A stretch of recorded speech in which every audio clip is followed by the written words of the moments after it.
Hello everyone. आज हम करेंगे बेसिकली यूनिट 5। ठीक है। तो यूनिट 5 का नाम है बेसिकली कॉम्प्लेक्स इंटीग्रेशन। सो आज हम इसमें करेंगे टॉपिक जो हम कवर करेंगे। सबसे पहले क्या होता है लाइन इंटीग्रल, उसके बाद सिंपल कर्व, उसके बाद बेसिकली ये टॉपिक जो है टोटल 13 है, लेकिन ये मैंने बहुत मतलब छोटे छोटे टॉपिक को भी इसमें लिख रखा है। बेसिकली हम बात करें तो इसमें से जो इंपॉर्टेंट टॉपिक है वो है कॉची इंटीग्रल थ्योरम, जहाँ पे मैंने स्टार लगा रखा है, कॉची इंटीग्रल फार्मूला और कॉची रेजिड्यू थ्योरम। ये तीन इंपॉर्टेंट टॉपिक है। बाकी मैं एक्स्ट्रा में एक चार टॉपिक होगा, लेकिन मैंने डिटेल में बहुत छोटे छोटे टॉपिक को भी लिख रखा है, तो यहाँ पे टोटल 13 टॉपिक होते हैं। ठीक है। तो हम ट्राई करेंगे कि आज हम सारे के सारे टॉपिक फिनिश कर दें। ठीक है। अगर वीडियो हमारी 1 घंटे के अंदर में बन जाती है तो हम एक ही वीडियो बनाएंगे, अगर हमारे टॉपिक कुछ रह जाते हैं तब हम दूसरी वीडियो बनाएंगे, लेकिन ट्राई करेंगे कि हम 1 घंटे की वीडियो ही बनाएं मैक्स टू मैक्स। ठीक है। तो हम आज स्टार्ट करते हैं बेसिकली लाइन इंटीग्रल। ठीक है, सॉरी, कॉम्प्लेक्स इंटीग्रेशन। ठीक है। तो हम स्टार्ट करते हैं यहाँ पे। तो जस्ट कॉम्प्लेक्स इंटीग्रेशन। ठीक है। तो उससे पहले हमारा क्या आता है कि बेसिकली हम सिंपल देख ले, जेड हमारा जो होता है, हमने देखा कि यूनिट 4 एंड यूनिट 5 में हम कॉम्प्लेक्स नंबर की बात कर रहे हैं। ठीक है। तो जेड का रिप्रेजेंटेशन भी इसके लिए क्या है, z equals to x plus i y. Function z जो होता है वो हमारा क्या होता है यू प्लस आई वी। और बेसिकली क्या होता है, यहीं से हम क्या होता है डी जेड भी निकाल देते हैं, d x plus i d y. ठीक है। अब क्या होता है बेसिकली हम लाइन इंटीग्रल देखते हैं। लाइन इंटीग्रल जैसे हम देखते हुए आ रहे हैं पहले भी, कि हमने पहले भी देखा था लाइन इंटीग्रल। ठीक है। तो कुछ नहीं करना होता है, बेसिकली किसी पाथ के अराउंड में हमें उसका इंटीग्रेशन निकालना होता है। लाइक हम एक बार इसी डेफिनेशन रीड करते हैं, let f of z be a continuous function of a complex variable z equals to इतना, द इंटीग्रल ऑफ इतना along the curve c, उसे ही हम बोलेंगे line integral and denoted by this. ठीक है। अब क्या होता है, अगर हमारा कोई एक c है, ठीक है, वो क्या है क्लोज्ड कर्व है, देन काउंटर इंटीग्रल जो होगा हमारा वो ऐसे होगा। काउंटर मतलब बेसिकली क्या होता है कि हम ऐसा बोल सकते हैं कि हमने जब भी हम कॉम्प्लेक्स पेन की हम बात करें, कॉम्प्लेक्स इंटीग्रेशन में क्या हो रहा है, काउंटर का बेसिकली इसका डिफाइन करेंगे तो बेसिकली का एक तरह पाथ होता है और एक तरह कर्व होता है, जिसके अराउंड क्या होता है हम फंक्शन को क्या होता है इंटीग्रेट करते हैं। ठीक है। अब क्या आता है बेसिकली नेक्स्ट देखते हैं, आगे देखते हैं। ठीक है। अब क्या होता है बेसिकली हमने क्या करा, यहाँ पे हमें इसकी वैल्यू निकालनी होती है, एफ जेड डी जेड की वैल्यू निकालनी होती है। तो सिंपल क्या है, यहाँ पे F z d Z, F Z हमने क्या करा, सिंपल जस्ट हमने क्या करा ऊपर से हमने यहाँ से ये ले लिया एफ जेड जो था यू प्लस आई वी। ठीक है। और डी जेड हमने ले लिया d x plus i d y. ठीक है। यहाँ पे हमने सेम यही रखा, यहाँ पे यू प्लस आई वी और d x plus i d y. ठीक है। यहाँ पे हमने इसे सॉल्व करा, यहाँ पे हमने एक्स वाली टर्म को एक साथ में रख लिया और हमने बाकी एक्स के बिना वाली को एक साथ में रख लिया। ये हमारा बेसिकली इसका सॉल्व करके ये आया आगे। ठीक है। फिर हमने क्या करा, नेक्स्ट टॉपिक हमारा ये आता था छोटा सा सर्कल। सर्कल हमने पढ़ा है कि क्या होता है, जब हमने नॉर्मल बिना जब हमने कॉम्प्लेक्स नंबर में सर्कल नहीं पढ़ा था तो क्या होता था, वो simple X minus X one का whole square plus Y minus Y one का whole square equals to R square. ये हमारी जनरल फॉर्म होती है सर्कल की। लेकिन यहाँ पे क्या है सर्कल की, क्योंकि हम कॉम्प्लेक्स में बात कर रहे हैं तो यहाँ पे कॉम्प्लेक्स में होगी सर्कल की इक्वेशन। ठीक है। तो हमने let c be a circle with centre at point a and radius r, then equation of circle जो होगी हमारी ये होगी modulus of z minus a equals to r. अब हम देखते हैं बेसिकली कि यहाँ पे ए और आर क्या है। ठीक है। ए जो है हमारा वो सेंटर है। ठीक है। ए जो है हमारा वो सेंटर है, वो हमारा कॉम्प्लेक्स है। लाइक हमारा ए को हम कैसे लिखते हैं अभी मैं आपको दिखाऊंगा, आगे मैंने लिखा भी है, हाँ आगे मैंने लिखा भी है कि ए क्या होगा। और आर हमारा रेडियस है, ए हमारा सेंटर है, वो हमारा कॉम्प्लेक्स कॉम्प्लेक्स नंबर की फॉर्म में है, और आर हमारा रेडियस है जो कि हमारा रियल नंबर ही होता है, क्योंकि रेडियस एक तरह की डिस्टेंस होती है। ठीक है। अब आते हैं हम देखते हैं यहाँ पे क्या, कि हमने ए जो है हमारा कॉम्प्लेक्स नंबर है, तो कॉम्प्लेक्स नंबर को हमारा वो बेसिकली रिप्रेजेंट करने का तरीका ये होता है A one plus I A two. ठीक है। सेंटर इसमें कैसे निकालेंगे, सेंटर जो होगा हमारा ए वन और ए टू होगा, ए वन जो होगा हमारा रियल पार्ट होगा, ए टू जो होगा इमेजिनरी पार्ट होगा, एज वी नो दैट कि जो हमारे आई के साथ में होता है वो हमारा इमेजिनरी पार्ट होता है। ठीक है। आर हमारा रेडियस हो गया। ठीक है। अब क्या होता है, अब हम देखते हैं कि क्या हम कर रहे हैं आगे, कि जेड जो होता है हमारी उसी फॉर्म ये होती है एक्स प्लस आई वाई। ठीक है। हमने क्या करा, हमें ये हमें सर्कल की फॉर्म हमने अभी पीछे देखी। ठीक है। हमने क्या करा, जस्ट हमने z की वैल्यू उसके अंदर डाल दी, a की वैल्यू उसके अंदर डाल दी हमने इसके अंदर वैल्यू, जस्ट हमने उसके अंदर वैल्यू डाल दी। तो हमने क्या करा, जस्ट हमने आयोटा वाले जो था आयोटा कोफिशिएंट को एक तरफ रख लिया और उसके अलावा को एक तरफ रख लिया। ठीक है। यहाँ पे हमने फिर हमने एक चीज देखा, जो भी मॉडुलस के अंदर चीज होती है, लाइक जैसे हमने देखा था, वो अभी हमने देखा था जैसे यहाँ पे, हाँ जैसे ये z equals to x plus i y, अगर हम मॉड z निकालते तो हम क्या लिखते थे, हमने यूनिट 4 में पढ़ा था इजिली क्या, कि अंडर रूट में x square plus y square. Same हम यहाँ पे कर रहे हैं कि मॉडुलस के अंदर ये पूरा टर्म लिखा हुआ है, तो हमने इसको पूरे एक्स मान लिया, इसको वाई मान लिया, तो हम इसका क्या होगा अंडर रूट में एक्स स्क्वायर और प्लस वाई स्क्वायर, हमने इसका स्क्वायर करा, इसका स्क्वायर करा, इक्वल्स टू आर, ये जो कि हमारा रेडियस पे चलता हुआ आ रहा है। फिर हमने क्या करा, हमने इसका वो रूट को जस्ट राइट हैंड साइड पे शिफ्ट करा, तो हमने इधर दोनों स्क्वायर कर दिया इधर तरफ, ठीक है। तो हमने देखा यही हमारी जो होती है, जो जो हम पढ़ते हैं बेसिकली 9th 10th 11th में, हम जनरल फॉर्म जो सर्कल की पढ़ते हैं वो यही वो होती है इक्वेशन। जो यहाँ पे क्या होता है, वहाँ पे x1 आ जाता है, यहाँ पे y1 आ जाता है, सिंपल, जो कि हम पढ़ते हैं, ठीक है। अब आता है बेसिकली ये क्या आता है हमारा ये वाला चीज, क्या, ट्रेस द फॉलोइंग, लाइक कि अभी आगे वाले क्वेश्चन में हम बहुत सारी चीज देखेंगे। जैसे ही क्या होता है कि यहाँ पे देखा क्या है कि मॉड z इक्वल्स टू 1, इसका मतलब हम क्या समझेंगे। अभी आपको लग रहा है क्या होगा इसका मतलब, कुछ भी जस्ट, लेकिन हम देखेंगे यहाँ पे क्या इसका फॉर्म मतलब क्या है। इसका मतलब है मॉड z-0, ठीक है, z-0 इक्वल्स टू 1। ए की वैल्यू क्या है, जीरो है, तो ए की वैल्यू जो हमारी जीरो है, तो हमने देखा ए की वैल्यू जो हमारी जीरो है यहाँ पे, तो A equals to zero equals to a1 plus I a2, ठीक है। तो यहाँ पे क्या है 0 0, तो a2 भी कितना है और a1 भी जीरो है, क्यों, क्योंकि यहाँ पे i का तो कॉफिशिएंट है ही नहीं और a का a1 भी यहाँ पे कुछ है भी नहीं, तो यहाँ पे a1 a2 यहाँ पे 0 0 हो गया, तो यहाँ पे हमने क्या किया, सेंटर हमारा 0 0 हो गया, और राइट हैंड साइड पे जो भी होता है वो हमारा रेडियस होता है, ठीक है। तो वो हमारा रेडियस हो गया, तो यही हमारा बेसिकली ट्रेस द फॉलोइंग में कहता है, हमें कोई एक इक्वेशन दे रखी है जैसे z की फॉर्म में, उससे हमें ट्रेस करना है कि सर्कल की इक्वेशन क्या होगी, सर्कल की इक्वेशन हमें जाननी है, जान लिया हमने, उसके बाद उसमें से उसका सेंटर और रेडियस हमें निकाल के देखना है, उसको फिर ड्रॉ करना है, सिंपल, यही हमारा क्या है, ट्रेस करना, ठीक है। फिर आता है हम अगला देखते हैं, मॉड z-1, ठीक है, इक्वल्स टू, मतलब a की वैल्यू क्या है, z हमने देखा बेसिकली फॉर्म जो है उसकी सर्कल की, ध्यान रखना ये हमारी जनरल फॉर्म है, mod z-a equals to r, ठीक है। यहाँ पे आर स्क्वायर नहीं है, क्योंकि हमारी नॉर्मल वाली फॉर्म जो होती थी पहले हम पढ़े थे वहाँ पे आर स्क्वायर होता था, लेकिन यहाँ पे आर स्क्वायर नहीं है, तो कंफ्यूज नहीं होना है। तो यहाँ पे क्या है, हमने लिखा ये, तो ए की वैल्यू यहाँ पे कितनी है, ए की वैल्यू जब हम इसे कंपेयर करें, ए की वैल्यू 1 है, तो 1 है ए की वैल्यू, ठीक है। तो जब हमने एक चीज देखा कि यहाँ पे ए की वैल्यू 1 है, तो ए की वैल्यू 1 है, तो a1 प्लस आई a2 आ गया हमारा कितना, 1 प्लस 0 आया, सिंपल। तो सेंटर हमारा क्या हो गया, a1 की वैल्यू 1 हो गई और a2 की वैल्यू हमारी कितनी हो गई, 0, क्योंकि यहाँ पे क्या है, यहाँ पे आयोटा के कोई भी कोफिशिएंट नहीं है, तो आयोटा कोफिशिएंट क्या होगा, फिर 0 होगा, तो ये हमारा आ गया सेंटर, और रेडियस राइट हैंड साइड पे कितना था, 1, तो रेडियस हमारा 1 आ गया, बेसिकली यही हमारा होता है ट्रेस करना, ठीक है। ऐसे ही सेम है, यहाँ पे ये वाला आ गया, फिर हमारा ये वाला आ गया, ठीक है। ये वाला हल्का सा आपको लगेगा कि ये वाला कैसे होगा, ये वाला भी देखते हैं कैसे होगा, सी सी पार्ट, ठीक है। तो जस्ट हमने क्या करा, यहाँ पे कितना का ये आ गया, हमें जस्ट वो वाली फॉर्म बनानी है z-a की फॉर्म में, तो हमने इसमें से माइनस कॉमन ले लिया, माइनस कॉमन ले लिया तो 1 प्लस आयोटा आ गया, ये हमारा पूरा a बन चुका है। जब हमारा a बन चुका है तो इसमें आयोटा का भी कॉफिशिएंट आया है इस बार, तो आयोटा का कॉफिशिएंट आया, तो यहाँ पे हमने देख लिया क्या, 1 1 आ गया, क्योंकि a1 1, आयोटा के साथ a2, तो आयोटा के साथ 1, वो हमारा 1 a2, ठीक है। तो हमारा रेडियस इतना आ गया 1, ये हमारा क्या होगा, ये हमने इसका सर्कल बना लिया यहाँ पे सीधा, कि इसका रेडियस होगा 1, इसका सेंटर होगा 1 1, ठीक है। अब एक लास्ट ये तो हम बहुत इजी है, क्या प्लस है, ठीक है। तो इसका एक्चुअल फॉर्म जो हम करेंगे वो हमारा फॉर्म ये बनेगा, z minus of -1 equal to 1, ठीक है। a की वैल्यू -1 आ गई, तो हमने देखा ये, ठीक है। तो a1 की वैल्यू तो 1 आ गई, लेकिन आयोटा के साथ कुछ भी नहीं था, तो 0 आएगा, ये इसका ये हो गया, ठीक है। सेंटर हमारा ये आ गया, रेडियस ये आ गया, हमने इसका जस्ट ड्रॉप कर लिया, ये हमारा ट्रेस कर लिया। अब आता है, अब करते हैं हम एक छोटा सा क्वेश्चन। इस क्वेश्चन में क्या है, इस क्वेश्चन में हमें बेसिकली ये दे रखा है कि आप एक बार हल्का ध्यान रखना कि मेरी हैंड राइटिंग हल्का सा देख लेना, क्योंकि मैंने जस्ट जल्दी जल्दी लिखा था क्लास में, ठीक है।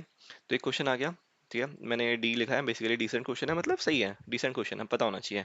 तो ये इंटीग्रेशन करा है हमने जेड बार का, z bar as we know that z जो होता है वो हमारा एक्स प्लस आई वाई होता है, जेड के ऊपर जब बार ले जाता है उसे जेड कॉन्जुगेट भी कहते हैं, जेड बार भी कहते हैं, उसका मतलब कुछ नहीं होता, आयोटा के साथ जो साइन होता है वो जस्ट अपोजिट हो जाएगा, अगर वो माइनस का होता है तो पॉजिटिव हो जाएगा, सिंपल, और पॉजिटिव होगा माइनस हो जाएगा। तो जेड की वैल्यू हमने देखी क्या होती है, जेड की वैल्यू हमने देखी, जेड हमारा क्या होता है, एक्स प्लस आई वाई होता है, तो z बार हमारा कितना हो जाएगा, x माइनस आई वाई हो जाएगा, सिंपल, ठीक है। तो अब इसने क्या बोला कि ये along the real axis from z की वैल्यू 0 से z की value 3 and then along a line parallel to imaginary axis from z की वैल्यू 3 से z की वैल्यू 3 प्लस आई। तो चलो एक बार समझते क्या कह रहा है, ठीक है। इसने बोला है हमें बेसिकली इसमें करना क्या है कि इसका इंटीग्रल निकालना है, ठीक है। हमें कोई भी फंक्शन दे रखा है z बार, ठीक है। हमने z बार की वैल्यू बेसिकली निकाल ली, ठीक है। z बार की वैल्यू हमने यहाँ से एक काम कर, देखो यहाँ पे देखो सिंपल, यहाँ पे सिंपल z बार हमारा आ गया, उसने उसका स्क्वायर बोला है, स्क्वायर कर दिया। हमने देखा था एफ जेड था और डी जेड था, डी जेड की वैल्यू मैंने आपको सबसे पहले बताई, सबसे ऊपर यहाँ पे बताई थी मैंने सबसे ऊपर कि डी जेड की वैल्यू क्या है, डी एक्स, क्योंकि हमने कुछ यहीं से डिराइव हुआ है, सिंपल ये इसका डेरिवेटिव निकाला है हमने जेड के रिस्पेक्ट में, तो d x plus i d y, ठीक है। तो वो यहाँ पे करा है सिंपल, वो यहाँ पे हमने सिंपल करा है, तो यहाँ पे कर लिया, यहाँ पे हमने क्या था, जैसे हमने देखा था एफ जेड डी जेड था, हमने जस्ट एफ जेड डाल दिया, डी जेड डाल दिया, इसको जस्ट इसमें सॉल्व करना है। इसमें जब भी हमें इसे मल्टीप्लाई करना है, आपको ये सिंपल है, ये बताने की जरूरत नहीं है कि दो कोई भी दो ब्रैकेट है उसका हमें प्रोडक्ट करना है, तो सिंपल कैसे होगा, पहले हम एक का प्रोडक्ट इससे करेंगे, फिर इसका इससे करेंगे, फिर इस वाले को इससे प्रोडक्ट करेंगे, फिर इसका इससे मल्टीप्लाई करेंगे, इसका फिर इससे मल्टीप्लाई करेंगे, इसका फिर इससे मल्टीप्लाई करेंगे। बेसिकली टोटल 6 टर्म आएगी, 1 2 3 4 5 6, 6 टर्म आएगी, ठीक है। तो 6 टर्म आएगी, तो हमें इसमें कुछ भी नहीं करना, ये बहुत बेसिक है। अब मैं इसमें ये नहीं बताऊंगा जस्ट कि एक्स स्क्वायर, जस्ट मैंने dx से मल्टीप्लाई कर दिया तो एक्स स्क्वायर dx आ गया, ये बहुत नॉर्मल है, ठीक है। इसमें मैं आपको बस ये बता देता हूँ, इसमें आपका ये वाला टर्म आपको लगता है अगर आपसे मल्टीप्लाई करने में नहीं आएगा तो क्या चांसेस है कि नहीं आएगा। चांसेस सिर्फ इतना है कि आप उसमें क्या करना कि आई स्क्वायर की वैल्यू होता है -1 डालना, बस। अगर आप इसकी वैल्यू 1 डालोगे तो डेफिनेटली आपका यही आएगा जो यहाँ पे आ रहा है, ठीक है। ठीक है, अब आता है बेसिकली क्या होता है, हमने एक चीज देखा है कि लाइन इंटीग्रल जब हम कर रहे थे, हमने पहले ही पढ़ा था, अभी लास्ट कुछ यूनिट में पढ़ा था, तो हमने देखा था जब हम लाइन इंटीग्रल करते हैं, ठीक है, किसी भी लाइन के अबाउट हम क्या होता है इंटीग्रेशन निकालते हैं, तो हम ट्राई करते हैं हमेशा क्या कि हम किसी एक वेरिएबल के रिस्पेक्ट में निकालें, ठीक है। तो यहाँ पे मैंने ये सेम लिख रखा है कि एक वेरिएबल के रिस्पेक्ट में निकालेंगे, ठीक है। तो हमने क्या करा, सबसे पहले हमें करना है, सबसे पहले हमने एक काम करता है, एक क्वेश्चन को जब हमने देखा तो हमने क्या करा, इस क्वेश्चन से मैंने एक डायग्राम बनाया। सबसे पहले क्या कि यहाँ पे क्या होता है, रियल एक्सिस बोला है 0 से 3, ठीक है, और इसने इमेजिनरी इमेजिनरी एक्सिस बोला है 3 से 3 + i तक, ठीक है। रियल एक्सिस बेसिकली वही सिंपल एक्स एक्सिस, यहाँ पे हमारा क्या है 0 से 3, ठीक है। 0 से 3 हमने देखा, ठीक है। रियल एक्सिस में along the real axis from इतना इतना and along a line parallel to imaginary axis, ठीक है, imaginary axis के पैरेलल, क्योंकि हमने देखा यहाँ पे क्या हो रहा है, एक A1 कॉमा A2, जब तो जहाँ A2 जो था हमारा क्या था, वो आई के हमारा वो था कोफिशिएंट था, तो I2 हमारा क्या आता है बेसिकली, हमने वहां पे देखे तो क्या आता था, जब हम नॉर्मल सर्कल के इक्वेशन देखे तो वहां पे क्या होता था A2, वहां पे क्या होता था Y2, तो Y2 क्या होता था Y एक्सिस में। तो वो ये बोल रहा है कि इमेजिनरी एक्सिस जो है बेसिकली लाइन पैरेलल है इमेजिनरी एक्सिस से, तो इमेजिनरी एक्सिस यहाँ पे क्या है Y एक्सिस, तो उसके पैरेलल है एक लाइन, ठीक है।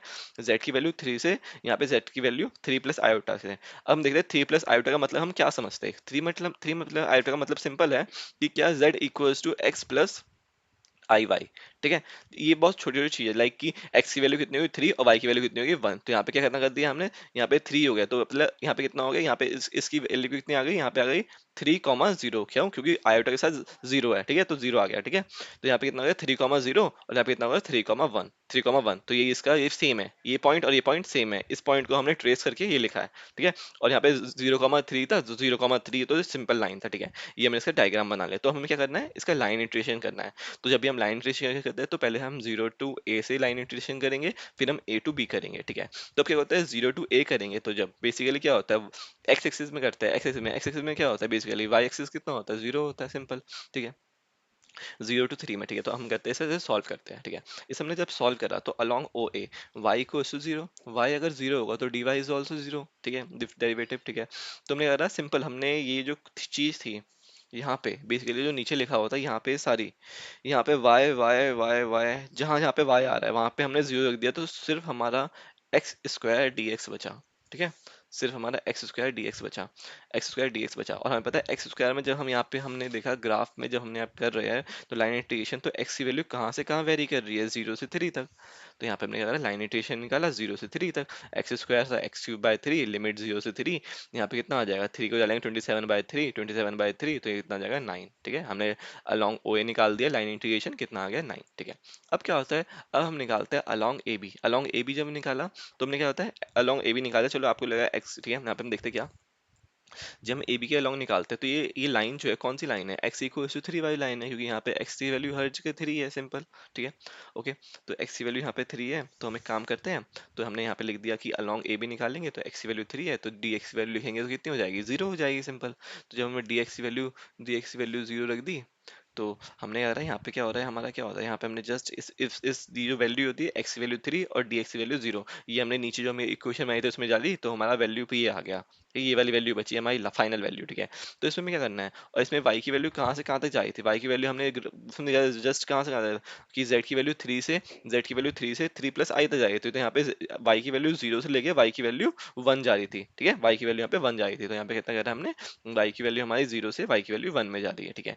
तो हमने इसको जस्ट इसका इंटीग्रेशन करा, तो हमने क्या करा सिंपल बताएं, आई डी वाई से तीनों में मल्टीप्लाई करा दिया, और कोई कंफ्यूजन ना होने के लिए हमने क्या करा, तीनों का इंटीग्रेशन अलग अलग कर दिया। दिया, जिससे कि हमें कोई कंफ्यूजन ना हो। जैसे कि क्या होता है, आई डी वाई को 6i y से मल्टीप्लाई कर, तो यहाँ पे आई स्क्वायर हो गया, तो आई स्क्वायर क्या होता है -1, तो यहाँ पे +6 हो जाएगा, तो यहाँ पे कितना हो गया +6y dy हो गया। तो कोई कंफ्यूजन ना हो तो हमने तीनों का इंटीग्रेशन अलग कर दिया। y की लिमिट सेम 0 0 7 0 7 0 7, यहाँ पे आई आया है, यहाँ पे आई आया है, लेकिन यहाँ पे आई नहीं आया क्योंकि यहाँ पे आई से आई मल्टीप्लाई हो चुका है, उसकी वैल्यू -1, तो यहाँ पे प्लस हो गया। ठीक है, सिंपल हमने इसका इंटीग्रेशन करा। इंटीग्रेशन करना, आई हमारा बेसिकली कांस्टेंट है तो आई को हमने बाहर रखा है, और इंटीग्रेशन करना एकदम सिंपल है। ठीक है, 9 कुछ भी नहीं है तो एक y आ जाएगा, वाई स्क्वायर है तो वाई क्यूब आ जाएगा, वाई है तो वाई स्क्वायर बाई 2 आ जाएगा, सिंपल। हमने इसकी वैल्यू डाली, फाइनल वैल्यू हमारी ये आ गई, 3 + 26i/3। ठीक है, इसके अलावा क्या होता है अलॉन्ग ओ ए। ठीक है, अब ने क्या करा, हमें लास्ट में हम क्या करते हैं, लास्ट में हमारा काम होता है जस्ट सम करना। ओ ए के अबाउट लाइन इंटीग्रल और ए बी के अबाउट लाइन इंटीग्रल को हमारा सम कर दिया। हमारा ओ ए के अबाउट हमारा 9 आया था, और ए बी के अबाउट हमारा कितना 3 + 26/3 आई आ रहा था, हमने जस्ट प्लस करा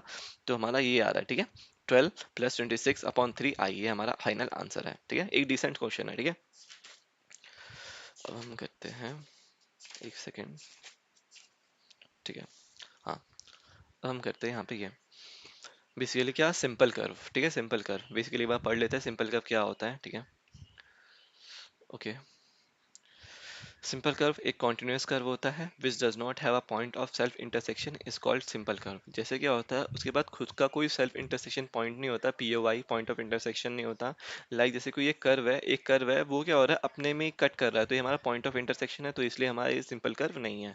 यहाँ पे क्या हो रहा है, एक कर्व है। ठीक है, एक कर्व है अपने आप में ही कट कर रहा है, तो ये दोनों पॉइंट ऑफ इंटरसेक्शन है, इसलिए सिंपल नहीं है। यहाँ पे भी सेम हो रहा है, इसलिए सिंपल नहीं है। बट एक टाइप का सर्कल जो होता है वो हमारा क्या है, क्लोज्ड सिंपल कर्व है। ठीक है, रेक्टेंगल हो गया वो भी क्लोज सिंपल कर्व है, स्क्वायर हो गया क्लोज सिंपल कर्व है, ट्रायंगल हो गया क्लोज सिंपल कर्व है। ठीक है, ये सिंपल एक डेफिनेशन है। ठीक है, अब क्या होता है बेसिकली, अब आता है हमारा कॉची इंटीग्रल थ्योरम। ठीक है, ये हल्का सा इंपॉर्टेंट है। ठीक है, अब क्या होता है एक बार पढ़ते हैं हम अच्छे से क्या कह रहा है ये। ठीक है, if f of z is an analytic function and f dash z is continuous at each point within and on a simple closed curve। ठीक है, तो हमारा क्या होगा, इंटीग्रेशन जो होगा एफ जेड का वो क्या होगा, एफ जेड डी जेड का वो हमारा जीरो होगा। एक बार हम देखते हैं क्या कह रहा है, एक बार क्वेश्चन पे देखते हैं। ठीक है, एक यहाँ पे नोट और लिखा है क्या, let r be the region and f of z be a function of complex variable.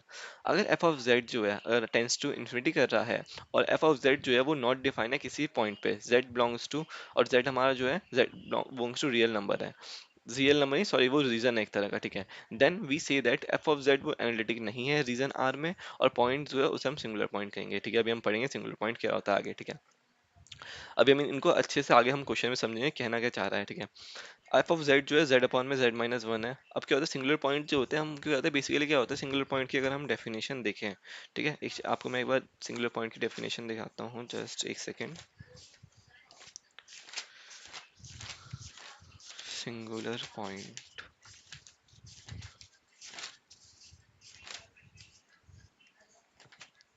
Singular point ये रहा सिंगुलर पॉइंट। क्या लिखा है बेसिकली, एक पॉइंट z0 जिस पे कि फंक्शन हमारा एनालिटिक नहीं है उसे हम सिंगुलर पॉइंट कहते हैं, और सिंगुलरिटी कहते हैं उस फंक्शन की। ठीक है, ठीक है, तो हम क्या होता है हमारा बेसिकली z-1 हमेशा डिनोमिनेटर में देखते हैं। ठीक है, सिंगुलर पॉइंट को ठीक है, यहाँ पे z-1 है, इसको 0 के को रखेंगे तो z की वैल्यू 1 आ जाएगी। ठीक है, तो हम देखा z की वैल्यू 1 पे बेसिकली ये फंक्शन जो है वो इन्फिनिटी जा रहा है जो कि नॉट डिफाइन होता है। कैसे, जैसे हम देखते हैं कैसे, कि यहाँ पे हमने देखा z अपॉन में z-1 है। ठीक है, तो हमने कह रहा है अगर हम 1 डालेंगे, इसकी वैल्यू 1 डालेंगे तो 1 अपॉन में 0 हो जाएगा, और 1 अपॉन 0 जो होता है वो टेंस टू इन्फिनिटी होता है कि 1 अपॉन 0 बहुत छोटा नंबर, सॉरी। ठीक है, तो क्या होता है बेसिकली कि वन सिंपल है कि z अपॉन में z-1 है, हमने क्या होता है z की वैल्यू 1 डालनी है। ठीक है, z की वैल्यू 1 डाली तो 1 अपॉन में 0 आ जाएगा। ठीक है, तो बेसिकली क्या होता है 1 अपॉन 0 जो होता है इन मैथमेटिक्स 1 अपॉन 0 जो होता है वो नॉट डिफाइंड टर्म होती है, नॉट डिफाइंड टर्म होती है। ठीक है, एज वी नो दैट, तो हमारा ये पूरा जो होगा 1 अपॉन 0 टेंस करेगा इन्फिनिटी की तरफ। ठीक है, इन्फिनिटी इसलिए क्या होता है इन्फिनिटी जो होता है बेसिकली नॉट डिफाइंड है यहाँ पे। ठीक है, फिर हमारा आता है एफ ऑफ जेड, क्या z² - 4 अपॉन में z-2। सिंपल है, यहाँ पे क्या z की वैल्यू 2 जो है। ठीक है, जब हम 2 डालते हैं तो क्या हमारे 0/0 फॉर्म बनती है, वो भी हमारी क्या होती है इनडिटर्मिनेट फॉर्म होती है। हमने क्या होता है 11th 12th में जब हम पढ़ रहे थे मैथमेटिक्स में एल हॉस्पिटल रूल पढ़ रहे थे, ये सब चीज़ें पढ़ रहे थे, तो हमने क्या देखा था, वहाँ पे बहुत सारी इंडिटरमिनेट फॉर्म आई थी, ठीक है। तो उसमें से क्या होती है, 1/0 भी होती है, वो भी एक तरह टाइप ऑफ इंडिटरमिनेट फॉर्म होती है, क्योंकि मैथमेटिक्स में 1/0 इज नॉट डिफाइंड, जैसे हमने ऊपर देखा यहाँ पे, ठीक है। तो ये इसलिए क्या होता है, यहाँ पे z की वैल्यू 2 हमारी क्या है, सिंगल पॉइंट, ठीक है, यहाँ पे हमारा फंक्शन बेसिकली डिफाइन नहीं है, ठीक है। अब क्या होता है, एक क्वेश्चन करते हैं इसके टॉपिक पे, ठीक है। क्या होता है बेसिकली, यहाँ पे क्या होता है, इवेल्युएट करना है यहाँ पे 2z² + 5 अपॉन में z+2 का होल क्यूब, z²+4, ठीक है, dz, वेयर c जो है हमारा रेक्टेंगल है विद वर्टिसेस, ये हमारे वर्टिसेस दे रखे हैं यहाँ पे, ये हमारी हेल्प करेगा वो ट्रेस द फॉलोइंग, कैसे 1 + i, मतलब 1 + i। आप डायरेक्ट अब देखना स्टार्ट करो क्या, कि शुरू में क्या होता है बेसिकली, हम एक छोटा क्वेश्चन देखते हैं, उसके बाद हम डायरेक्ट देखते हैं क्या, 1 + i, इसके कोऑर्डिनेट्स क्या होंगे, x की वैल्यू 1 है, y की वैल्यू 1 है, तो x, y 1, 1, ये 1, 1 ये वाला पॉइंट है, ठीक है।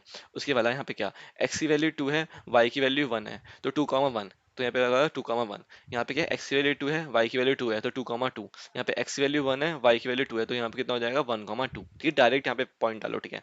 अब क्या होता है, यहाँ पे सिंगुलर पॉइंट निकालते हैं, तो हमने यार सिंगुलर पॉइंट निकालने कुछ नहीं करना होता है, z+2 जो है इसको वैल्यू को रखो 0 के इक्वल, ठीक है, 0 के इक्वल रखा है, तो z की वैल्यू हमारी -2 आ गई। अब आता है z², 4 को भी 0 के इक्वल रखना है, अब आप बोलोगे ठीक है कि यहाँ पे z की वैल्यू प्लस माइनस आयोटा कैसे आ गई, सिंपल है, एक सेकंड आपको बताता हूँ कैसे आ गई, ठीक है। कुछ भी नहीं है, लाइक हमने क्या करा, यहाँ पे हमारा क्या है, यहाँ पे हुआ कि z² + 4 जो है, z² + 4 जो है उसको हमने 0 के इक्वल रखा, तो z² की वैल्यू हमारी कितनी आ गई, इसकी वैल्यू है -4, ठीक है। तो अब क्या होता है, -4 को हम क्या लिख सकते हैं, -4, ठीक है। तो हम z को हम क्या लिख सकते हैं, अंडर रूट में -4, ठीक है। इसको हमने क्या करा, इसको हमने लिख लिया अंडर रूट में -1 और अंडर रूट में 4 लिख लिया, ठीक है, प्लस माइनस का, प्लस माइनस, क्योंकि z² हमारा इधर गया, ठीक है, तो रूट में आएगा, ठीक है, रूट में आया प्लस माइनस का, ठीक है। तो हमने इसको करा है, इसकी वैल्यू जो होती है हमारी, ये होती है आयोटा, इसकी वैल्यू होती है आयोटा, इसकी वैल्यू होती है हमारी 2, और यहाँ पे प्लस माइनस ऑलरेडी रखा है, तो जेड की वैल्यू कितनी होगी, +-2 आयोटा, ठीक है, +-2 आयोटा आएगी, ठीक है। तो ऐसे ही हमारा यहाँ पे क्या है, यहाँ पे हमारा z की वैल्यू +-2 आयोटा आएगी, ठीक है। अब क्या होता है, हम देखते हैं क्या बोल रहा है फंक्शन, कि हमें बोला क्या कि हमें ये सारे ये इसके 3 सिंगुलर पॉइंट आए, अगर क्या होता है, अगर ये सिंगुलर पॉइंट आता इस रेक्टेंगल के अंदर आता, वहाँ पे हम बेसिकली क्या होता है, उन्हें फिर बाहर निकालते हैं, ठीक है, मतलब उस पे हम इंटीग्रेशन निकाल के उसका बाहर करते हैं। लेकिन यहाँ पे क्या आ रहा है बेसिकली, ये तीनों पॉइंट जो है ना, ये तीनों पॉइंट है ना, यहाँ पे हमारा -2 हो गया, -2 यहाँ पे आ गया, यहाँ पे +-2 आया था, प्लस आयोटा, मतलब y एक्सिस में +2, और माइनस वो माइनस y एक्सिस में -2, ठीक है, तो +2 -2 ये हमारा रेक्टेंगल से बाहर आ रहा है। तो कोई भी पॉइंट बाहर आता है, वो हमारे फंक्शन में कोई भी, मतलब बेसिकली कोई भी दिक्कत प्रोवाइड नहीं कर पाएंगे, ठीक है। तो सिंपल हमारा क्या होगा कि f(z) जो होगा हमारा एनालिटिक होगा, और f'(z) जो होगा हमारा कॉन्टिन्यूस होगा इस इन रेक्टेंगल में। देन हमारा क्या होगा कि ये इंटीग्रेशन हमारा करेंगे, f(z) dz की वैल्यू 0 होगी, ठीक है। ये है हमारा बेसिकली जो हमने अभी पीछे पढ़ा था, क्या, कॉची इंटीग्रल थ्योरम में, कि अगर हमारा f(z) हमारा एनालिटिक फंक्शन है, f'(z) हमारा कॉन्टिन्यूस है हर एक पॉइंट पे, विद इन पे और उस कर्व पे भी, तो सिंपल क्लोज कर्व पे, तो हमारा क्या होगा, इंटीग्रेशन ऑफ f(z) dz की वैल्यू 0 होगी। यहाँ पे सेम हमने देखा, सेम हमने यहाँ पे देखा, कोई भी पॉइंट इसके अंदर नहीं था, तो ये इसकी पूरी ये है, ठीक है। अब आता है हमारा क्या, एक क्वेश्चन हमने वापस देखा, क्या इसमें सिंगुलर पॉइंट की कैसे निकालेंगे, z-2 को 0 के इक्वल रखेंगे, तो z की वैल्यू कितनी हो जाएगी, 2 हो जाएगी। 2 हम देखते हैं कि 2 देखते हैं क्या होता है, ठीक है। अब इसमें 2 देखेंगे, यहाँ पे क्या होता है, ऊपर तो हमें क्या होता है, रेक्टेंगल के वर्टिसेस दे रखे थे, लेकिन नीचे क्या दे रखा है, हमें सर्कल की इक्वेशन दे रखी है। सर्कल की इक्वेशन हम कैसे जानेंगे, जैसे वही simple, z-a mod z-a equals to r की वैल्यू क्या है, रेडियस कितना है, हाफ, ठीक है, a की वैल्यू है 1, a की वैल्यू अगर 1 है तो a1 प्लस ia2, तो यहाँ पे ए सेंटर की वैल्यू, सेंटर कितना आ गया, सेंटर हमारा a1 की वैल्यू तो 1 हो गई, लेकिन आयोटा के साथ यहाँ पे 0 है, तो 1, 0 हमारा आ गया सेंटर, सेंटर आ गया हमारा 1, 0, और इसका रेडियस है हाफ, इसका हाफ अगर आया करेंगे तो 3/2 आएगा, जो कि 1.5 होता है, पीछे करेंगे तो ½ 0 आएगा, ठीक है। इसका हमने सर्कल बना लिया। अब हम देखते हैं क्या, कि हमें सिंगुलर पॉइंट कौन से दिया है, सिंगुलर पॉइंट हमारे सर्कल के अंदर आ रहे हैं या हमारे सिंगुलर पॉइंट सर्कल से बाहर रहे हैं, ठीक है। तो हम देखिए सिंगुलर पॉइंट हमारा 2 आ रहा है। अब हमने पूरा सर्कल देख लिया, ये 1.5, 0 तक हम खत्म हो रहा है, तो हमने देखा कि यहाँ पे सिंगुलर पॉइंट जो है हमारा 2 है, 2,0 हमारा क्या होता है, इससे बाहर आ रहा है, इससे बाहर आ रहा है, तो हमारे बेसिकली उस पर कोई भी प्रॉब्लम क्रिएट नहीं करेगा, ठीक है। तो हमने क्या करा, रेडियस निकाल लिया, सेंटर निकाल लिया, फंक्शन देख लिया, सिंगुलर पॉइंट निकाल, सेम जो लाइन हमने ऊपर लिखी थी वो लिखेंगे क्या, कि सिंगुलर पॉइंट जो है वो लाई कर रहा है कहाँ पे, लाई कर रहा है हमारे outside the simple closed curve के, ठीक है। देयरफॉर द फंक्शन हमारा एनालिटिक है everywhere inside the simple closed curve. और यहाँ पे एक लाइन वो लिखना भूल गया मैं कि integration F of Z d Z की वैल्यू हमारी क्या होगी, जीरो होगी, सिंपल, ठीक है। यहाँ पे सेम क्वेश्चन है, यहाँ पे दो सेम छोटे छोटे क्वेश्चन दे रखे हैं सेम। यहाँ पे भी हमने अगर ये क्वेश्चन आप एक बार खुद से देखना, सेम इसमें क्या होगा, सेम स्टेटमेंट आएगी ये वाली इन दोनों में, ठीक है। आप एक बार खुद से इनके सर्कल को ट्रेस करना, इसमें भी खुद से सर्कल को ट्रेस करना, इसमें सिंगुलर पॉइंट निकालना, 2 4 आएंगे, इसमें 1 5 आएगा, उसके बाद उसमें देखना कि सर्कल के अंदर आ रहा है नहीं आ रहा है, ठीक है। ये आप खुद देखना एक बार, बहुत ईजी है। अब देखते हैं हमारा नेक्स्ट टॉपिक क्या, simply and multiply multiply connected region, ठीक है। इसे पढ़ते ही क्या कह रहा है टॉपिक, ठीक है। अब क्या हो रहा है, connected basically simple connected simply connected region पढ़ते हैं, मल्टीप्लाई कनेक्टेड रीजन पढ़ते हैं, ठीक है। इसमें क्या होता है कि जस्ट एक सेकेंड, हम क्या होता है, हाँ ठीक है, मैं अभी रीड कर लेता हूँ जस्ट क्या लिखा है। Let r be the region if any closed curve which lie in r can be shrunk to a point inside r without leaving r, then r is called simple connected region. ये वैसे ठीक है, बहुत simple language में लिखा है कि are हमारा कोई भी एक रीजन है, कोई भी क्लोज्ड कर्व है, क्लोज्ड कर्व है, ठीक है, जो कि लाई कर रहा है हमारा आर में, आर हमारा रीजन है, उसके अंदर कोई भी एक क्लोज्ड कर्व है, लाइक क्या हो सकता है, लाइक ये हमारा क्या होता है, स्क्वायर हो सकता है, सर्कल हो सकता है, कोई भी हमारा क्लोज के अंदर लाई कर रहा है किसी भी आर रीजन के अंदर। तो अगर कैन बी श्रंक, अगर हम उसे श्रंक करें किसी पॉइंट पे, to a point inside r, कोई भी एक पॉइंट है, इसे हम इस को हम श्रंक करें, इसके अंदर कोई भी एक पॉइंट के अबाउट अगर हम श्रंक करें, उसे हम दबाए अगर, तो क्या करेगा वो, विदाउट लिविंग आर, वो क्या होता है आर को लीव नहीं करना चाहिए, ठीक है, वो उसके अंदर ही लाई करना चाहिए। अगर अंदर ही लाई करे तब हमारा क्या होगा, आर को हम कहेंगे कि आर हमारा क्या है, सिंपली कनेक्टेड रीजन है, ठीक है।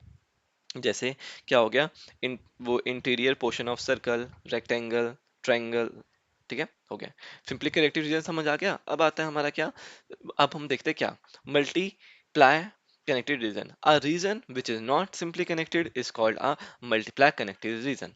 तो वहाँ क्या है वही, ठीक है। अब मल्टीप्लाई रीजन का बताते हैं क्या, कि अगर सम इंटीग्रल पार्ट जो है सिंपली कनेक्टेड रीजन का, अगर हम उसे रिमूव करते हैं बाय मेकिंग वन और more holes, then we get multiply connected region. क्या कह रहा है ये, सिंपल कुछ नहीं कह रहा, ये कह रहा है कि जैसे हमारा ये हमने अभी ऊपर देखा, ये हमारा वो क्या था, क्लोज्ड कर्व था, ठीक है। इसमें अगर हमने एक कोई भी हमने एक सिंपली कनेक्टेड रीजन को क्या करा, रिमूव करा बाय मेकिंग वन और मोर होल, जैसे हमने एक होल बनाया, दो होल बनाया, इसको हमने रिमूव कर दिया इसके अंदर से, तो हमारा वो मल्टीप्लाई कनेक्टेड रीजन बन जाएगा, सिंपल, ठीक है।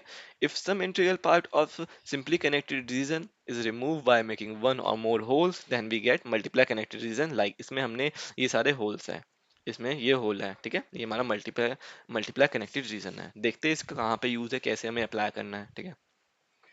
अब एक हमारा टॉपिक आता है extension of Cauchy's theorem to multiply connected region. देखते हैं क्या कह रहा है ये पहला पॉइंट, कि अगर हमारा फंक्शन जो है, अगर एनालिटिक है एक किसी भी रीजन में, bounded by a simple closed curve, simple closed curve I hope आपको समझ आ गया होगा, सिंपल क्लोज्ड कर्व जैसा हमने पीछे देखा था कि वो अपने आप में इंटरसेक्ट नहीं कर रहा है, ठीक है, कोई भी उसके अंदर अपने ही कर्व में व्यू आई नहीं है, पॉइंट ऑफ इंटरसेक्शन नहीं है, ठीक है। तो हमने क्या करा, simple closed curve C1 C and C2 where C1 lies in type C and on this curve, यहाँ पे देख सकते हैं ऐसा ही है टाइप का है कि C1 लाइज कर रहा है C के अंदर। तो हमें क्या होगा, देन इंटीग्रेशन जो है एफ जेड डी जेड का C कर्व के अबाउट, वो कितना होगा, c f z d z C1 के अबाउट होगा, सिंपल, ठीक है, ओके।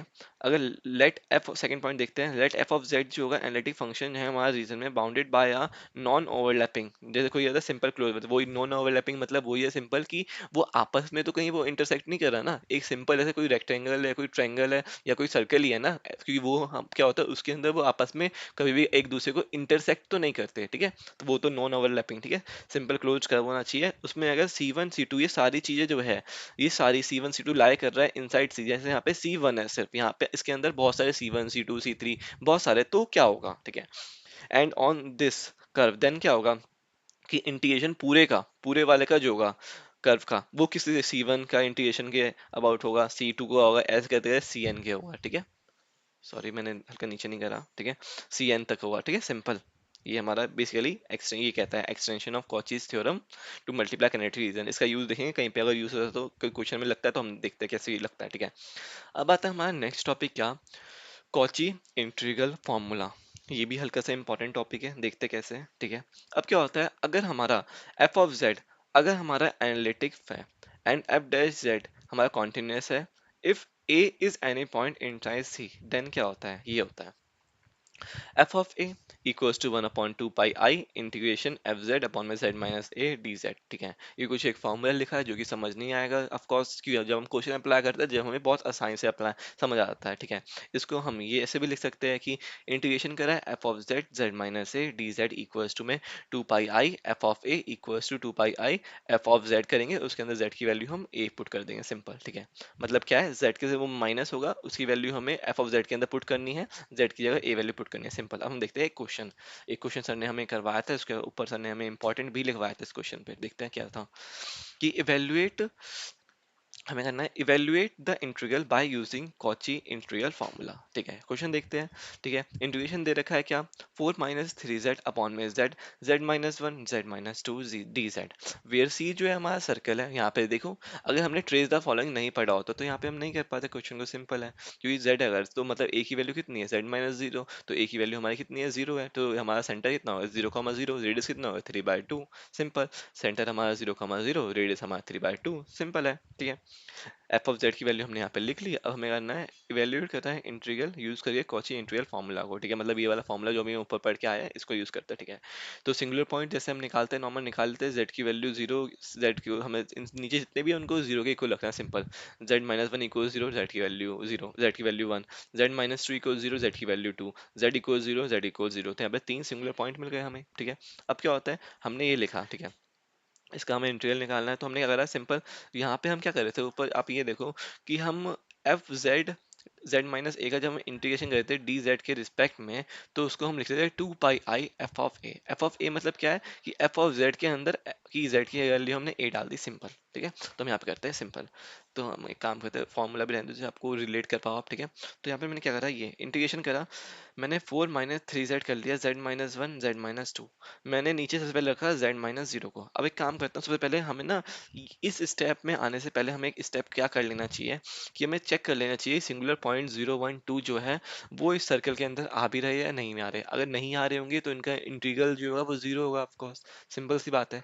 ठीक है, तो हमने कहा था इसका सर्कल बना लिया, सर्कल कितना होगा, रेडियस 3/2 और इसका जीरो, इसका हम सर्कल बना लेते हैं। ठीक है, एक काम करते हैं, इसका मैं सर्कल बना लेता हूँ जरा, यहाँ पे इसका सर्कल बना लेता हूँ जरा मैं। ठीक है, इसका मैंने सर्कल बना लिया। ठीक है, ये 0 0 पे इसका सर्कल है, ये हमारा पॉइंट कितना हो गया, 3/2 0, 3/2 मतलब 1.5, यहाँ पे -3/2 0 होगा। ठीक है, सिंपल। तो हमें काम करते रहने देते हैं। ठीक है, हमने कहा था यहाँ पे हम देखते हैं, हमें बोला है सिंगुलर पॉइंट 0 1 2, जीरो हमारा इसके अंदर आ रहा है, वन हमारा इसके अंदर आएगा, लेकिन टू जो है वो हमारा यहाँ पे कहीं पे आएगा, टू बाहर आएगा। तो हमें टू पे इंटीग्रेशन निकालने की जरूरत नहीं है, तो ध्यान रखना आप यहाँ पे टू पे इंटीग्रेशन निकालने की जरूरत नहीं है, तो सिर्फ हमें 0 1 पे निकालना है। ठीक है, 0 1 पे निकालना है। ठीक है, क्योंकि हमें पता होना कि बाई चांस हमने क्या करा कि हमने जीरो पे भी निकाल लिया, वन पे भी निकाल लिया, टू पे भी निकाल लिया, और देन हमें पता चल रहा है कि टू पे तो हमें निकालना ही नहीं था। तो इसलिए हमारे इस स्टेप में आने से पहले हमें सिंगुलर पॉइंट को 0 1 2 जो है उसमें चेक कर लेना है कि जो भी हमें वो इन्फॉर्मेशन गिवन है तो उसके अकॉर्डिंग हमें देखना है कि उस कर्व के अंदर वो सिंगुलर पॉइंट लाए कर भी रहे हैं या नहीं कर रहे हैं। ठीक है, तो हमें टू नहीं कर रहा, तो हमें करना है सिर्फ हमें वन के अबाउट निकालना है और हमें जीरो के अबाउट निकालना है, टू के अबाउट नहीं निकालना है। तो हम देखते हैं यहाँ पे, अब हम इस स्टेप पे आते हैं क्या कि हमने एक बार यहाँ पे इस फॉर्मूला में z माइनस ए था, ठीक है, z माइनस हमने जीरो को रखा एक बार, ठीक है, जीरो को रखा। ठीक है, तो हमने करा, हमने ऊपर वाले को जीरो को छोड़ के बाकी सबको हम ऊपर ले गए। ठीक है, तो हमने z-1 z-2 4 - 3 z के ऊपर रखा, ये हमारा फंक्शन हो गया। अब आप एक चीज देखो, इसको इसको पूरे को रिलेट करो इस वाले से, इस वाले से रिलेट करो, आराम से रिलेट हो रहा है क्या कि F Z Z minus A D Z. ठीक है, तो यहाँ पे एफ जेड की वैल्यू कितनी हो गई, यहाँ पे ये हो गई। तो इसमें हमें करना है जो भी हम z से माइनस कर रहे हैं उसकी वैल्यू z की जगह रखनी है, z से हम क्या कर रहे हैं, a की वैल्यू क्या कर रहे हैं, जीरो रख रहे हैं, तो इसमें हमें z की वैल्यू जीरो रखनी है। ठीक है, सिंपल सी बात है। ठीक है, सिंपल सी बात है। ठीक है, तो हमने यहाँ पे यही करा है। ठीक है, z की वैल्यू हमने, इसकी वैल्यू क्या कितनी है, 2 पाई आई एफ ऑफ ए के इक्वल होगी, 2 पाई आई लिख दिया, एफ ऑफ ए मतलब एफ ऑफ जेड के अंदर जेड की वैल्यू ए, तो यहाँ पे मैंने जीरो रख दिया, जीरो रख दिया, जीरो रख दिया, तो 4 - 0 z-0 z-0, तो कितना आ गया, 4 - 0। ठीक है, 4 आ गया। ठीक है, तो यहाँ पे कितना आ गया, z-0 अपॉन में z। ठीक है, 0 0 0 4। ठीक है, ठीक है, ओके, यहाँ पे कितना जेड जीरो ये जीरो, तो यहाँ पे -1 बचेगा, यहाँ पे -2 बचेगा।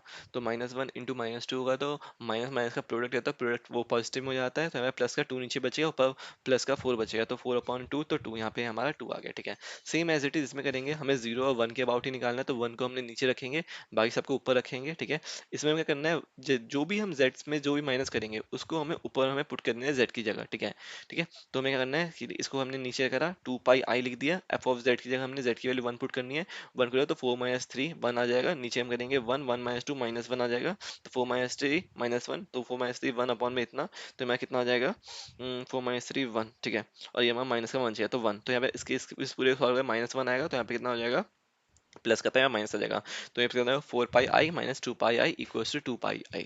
ठीक है, ठीक है, 2 पाई आ जाएगा बेसिकली, ये इसका आंसर आ जाएगा। ये बेसिकली हमने क्या होता है सॉल्व करा है इस पूरे क्वेश्चन को। ठीक है, अब क्या होता है, सर ने हमें बोला क्या होता है कि आप इस क्वेश्चन को अगर आपको इस फॉर्मूले से नहीं करना, तो आप एक उससे भी कर सकते हो, क्या यूज करके, पार्शियल फ्रैक्शन को। अब क्या होता है, पार्शियल फ्रैक्शन से भी हम इस क्वेश्चन को कर सकते हैं इजीली, मैंने पार्शियल फ्रैक्शन से भी करा था। ठीक है, तो अब मेरे को एक चीज मेरे को कंफर्म नहीं हो रहा कि पार्शियल फ्रैक्शन मैं आपको बताऊं एक बार, कि पार्शियल फ्रैक्शन पता होना चाहिए। अगर पार्शियल फ्रैक्शन पता है, देन हम क्या करते हैं कि देन हम क्या होता है, हमें पार्शियल फ्रैक्शन से क्वेश्चन इजी हो जाता है। तो आपको मैं एक बार पार्शियल फ्रैक्शन भी बताता हूँ।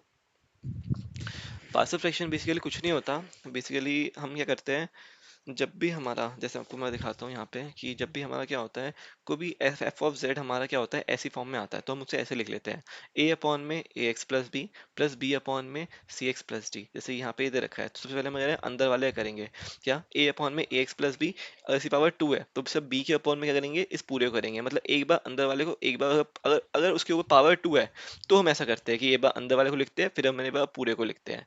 लेकिन अगर ऐसे दो अलग अलग है, तो ए के नीचे एक बार ये, फिर बी के नीचे एक बार ये। ठीक है, ऐसे करके हम कुछ नहीं करते, ऐसे करके हम ए और बी की वैल्यू हम फाइंड कर लेते हैं, जिससे कि क्या होता है, हम पूरे एफ ऑफ जेड को हम क्या करते हैं इसकी टर्म में लिख लेते हैं। अगर हमने इसकी टर्म में लिखा, इसके बाद हमने ए की वैल्यू निकाल ली, बी की वैल्यू निकाल ली, तो हमारे लिए बहुत हल्का टाइप ऑफ इजी हो जाता है सॉल्व करना क्वेश्चन को, कि हमने फिर उसके बाद ए और बी की वैल्यू निकाल ली, तो इस पूरे को हम इसके को लिख लेते हैं, फिर हम आगे फर्दर प्रोसीड करते हैं। तो हम देख लेते हैं ये बार हम कैसे निकालते हैं। आपको एक क्वेश्चन कर लेते हैं बस हम इसका पार्शियल फ्रैक्शन का। ठीक है, एक क्वेश्चन कर लेते हैं हम बस। ठीक है, पार्शियल फ्रैक्शन का एक क्वेश्चन हम कर लेते हैं, लाइक पार्शियल फ्रैक्शन का एक क्वेश्चन कर लेते हैं। ठीक है, तो हम एक क्वेश्चन ये कर लेते हैं, लाइक कि जैसे हमने क्या करा यहाँ पे एफ ऑफ, आप ये मत देखना वैसे ही लाप्लास का क्वेश्चन है, लेकिन हम इसमें पार्शियल फ्रैक्शन देखेंगे कि पार्शियल फ्रैक्शन हमने कैसे निकाला बस। ठीक है, आप ये मत सुने कि लाप्लास का क्वेश्चन कर रहे हैं हम एकदम से, नहीं। तो यहाँ पे हमारा ये क्या था, ये एफ ऑफ जेड था। ठीक है, हमको इसको सिंपल फॉर्म में लाना था, सिंपल सी बात ये है हमारी।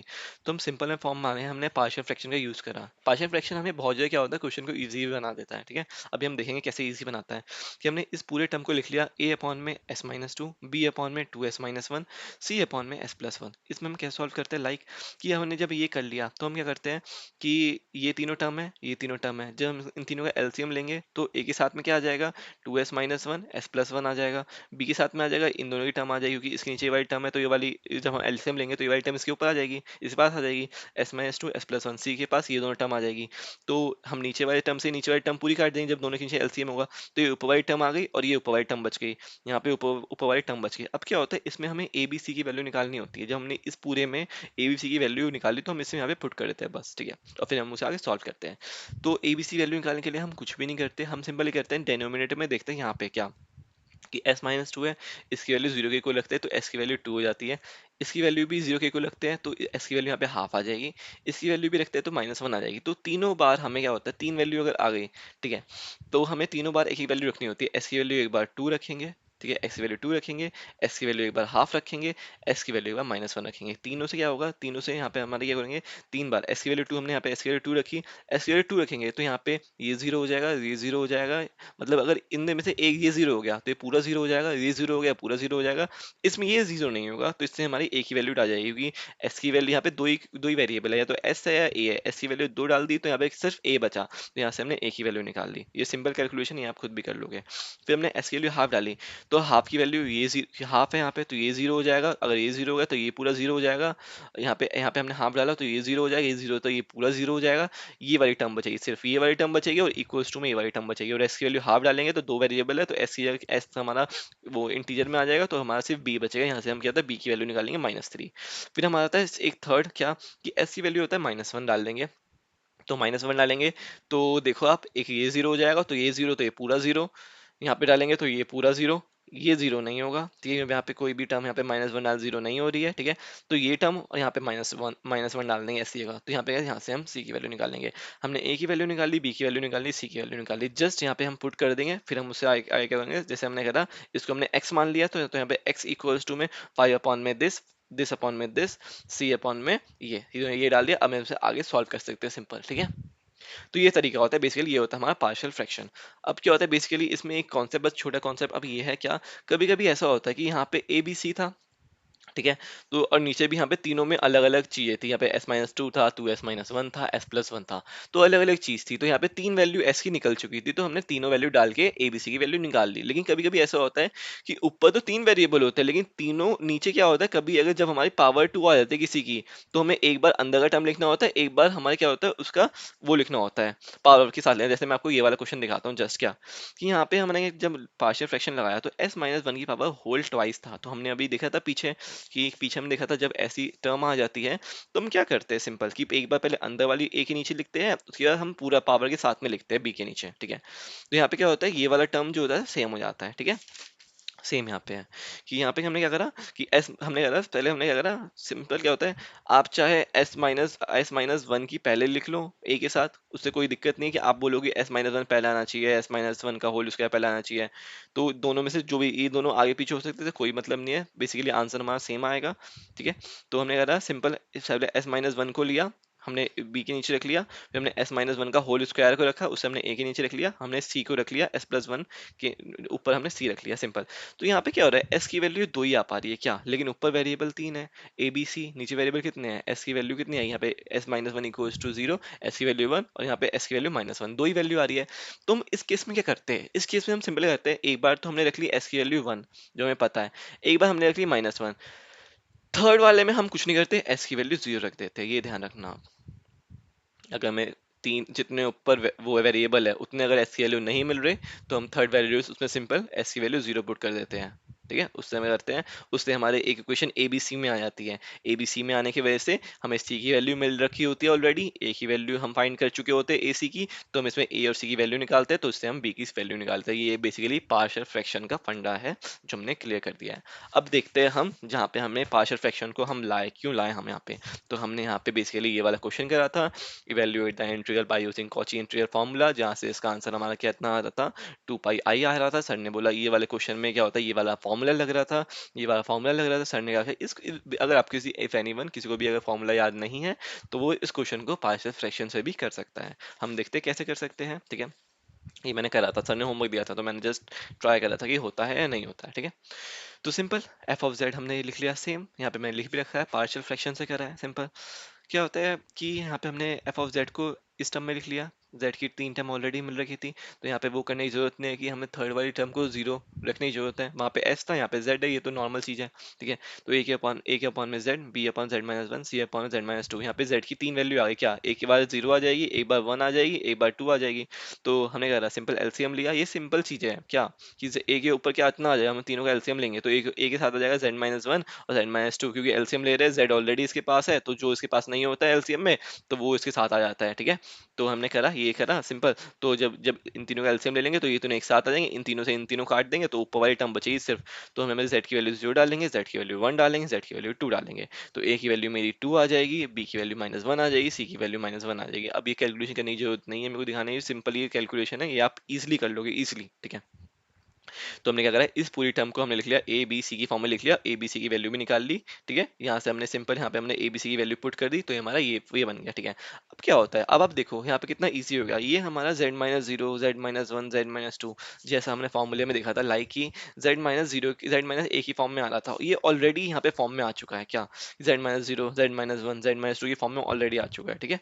तो हम देखा इस पूरे फॉर्म को हमने इस फॉर्म में कन्वर्ट कर लिया, इस पूरे का इंटीग्रल निकालना था हमने, हमने इस इंटीग्रल में निकाल दिया। अब क्या होता है, z-2 में हमने इसका इंटीग्रल सीधा जीरो रखा है, सीधा जीरो रखा है, क्यों? क्योंकि ये हमारा सिंगुलर पॉइंट जो होता है बेसिकली हमारे सर्कल से बाहर लाई कर रहा था, क्योंकि सर्कल का रेडियस हमारा 3/2 था, मतलब 1.5 का रेडियस है, और हमारा 2 जो होता है ऑफ कोर्स इजिली हमारा क्या होता है, बड़ा होता है 1.5 से, तो इसका हम क्या इंटीग्रल जीरो निकालेंगे, ठीक है। अब क्या होता है इन दोनों में इसका इंटीग्रेशन जब हम करते हैं, इसका इंटीग्रेशन करते हैं तो कितना होता है, सिंपल क्या होता है यहाँ पे, अब क्या होता है तो इसमें एफ ऑफ जेड कितना है, इस क्वेश्चन में एफ ऑफ जेड की वैल्यू कितनी है, हम देखा एफ ऑफ जेड अपॉन में Z minus A, F of Z की वैल्यू है 1 यहाँ पे, ठीक है। तो एफ ऑफ जेड की वैल्यू जब 1 है तो यहाँ पे कितना होगा, तो हमने कहा टू टू बाहर कांस्टेंट है, बाहर आ गया 2 pi I F of Z के अंदर, यहाँ पे एफ ऑफ जेड के अंदर जेड की वैल्यू जीरो, तो एफ ऑफ जेड की वैल्यू हमारी कितनी है, एफ ऑफ जेड की वैल्यू 1 है, तो एफ ऑफ जीरो की वैल्यू कितनी होगी 1, क्योंकि ये हमारा कांस्टेंट है, यहाँ पे कोई वेरिएबल नहीं है, जिसे हम जीरो डालेंगे 1 आ जाएगी, और एफ ऑफ 1 की वैल्यू 1, मतलब एफ की किसी भी वैल्यू पे, जेड की किसी वैल्यू पे हमारे फंक्शन जो होगा 1 देगा, क्योंकि हमारा ये कांस्टेंट है, ठीक है। तो इसका आ गया 1, तो एफ ऑफ 0 की वैल्यू 1, यहाँ पे कितना है 1, तो एफ ऑफ जेड हमारा यहाँ पे कितना है, एफ ऑफ जेड हमारा 1, तो हमारा 1 है, तो अगर 1 है तो अगर हम उसमें जेड की वैल्यू 1 डालेंगे, ऑफकोर्स वो 1 ही देगा, क्योंकि यहाँ पे कोई भी वो हमारा वेरिएबल है नहीं जिसके अंदर हम 1 की वैल्यू डालें, ठीक है। तो हमें क्या करेंगे यहाँ पे सिंपल एफ ऑफ 1 की वैल्यू 0, एफ ऑफ 0 की वैल्यू 1, ठीक है, सिंपल।